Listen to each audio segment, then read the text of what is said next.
Joining us now is a physician who, in 2019, co-authored one of the first studies about injuries associated with e-scooters. He also happens to ride an e-scooter. Welcome, Dr. Trivedi. So how common are these head injuries from riding e-scooters?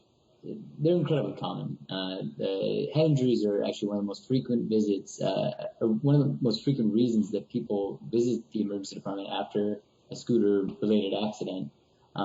In the study that we did, we found that nearly 40% of the people who showed up to the emergency department had some form of head injury. And in fact, 30% of the people that showed up actually ended up getting a CAT scan of the brain. Well, in your study in particular, how many people were actually wearing helmets? Very, very few. So we went back through the charts of the patients who showed up to the emergency department. We found that the physicians and nurses had only documented helmet use in about 4% of the people who showed up. 4%? And we were a little bit surprised by that. So we actually went and put our people on, a few different street corners of Santa Monica and West Los Angeles and observed and counted as people sort of rode by. And in fact, the numbers are right. Only 6% of the people that we counted were wearing any sort of helmet or head protection. So why are people not wearing more helmets? I mean, is it people don't think that they need to? They're not available? What's stopping people from wearing helmets when we, by the way, are constantly telling kids riding bicycles, down the street, you need to wear your helmet? Why aren't people wearing helmets with e-scooters? I'm embarrassed to say that I hopped on these e-scooters when they first popped up, and I got on and I didn't give it much of a thought. I was riding around, and it wasn't until a few weeks later where I started seeing patients coming into my emergency department with these injuries, and I think that's when sort of the light flipped on for me. It's like, hey, these are fun and cool and provide a new mode of transportation, but there's a very serious and sort of dark side to this as well. Now, you had a chance to meet with some of the scooter companies and discuss consumer safety. What exactly did you guys talk about? There's people in the scooter companies who are definitely aware of the problem and interested in making them safe. I think that a few of the companies have, done things, campaigns to, send out helmets to everyone that wants one, and I think education has been a big part of their campaigns.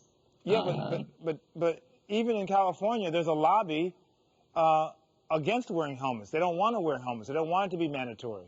For adults over the age of 18, the scooter companies did lobby and push for a law that did not make helmets required. And I think from their perspective, it was that, no one was carrying helmets around with them. And so they thought that no one would ride them if they would be in fear of getting a ticket for riding their products. And Dean, given the experience you and Karen had, how do you feel about people saying there doesn't need to be a mandate about wearing helmets?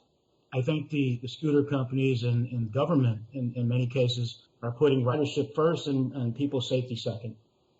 It's obvious. There's many conversations in many cities, and nobody's made any deliberate, really strong changes to say a helmet or slow these things down.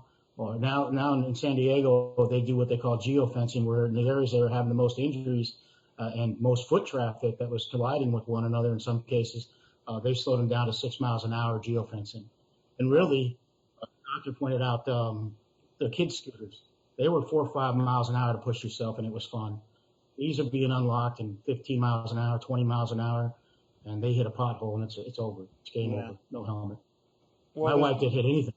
Yeah, well, there's no doubt about that. Listen, the idea is don't wait for your local government. We all should, practice safety, riding bikes, riding e-scooters, anything that's moving like that.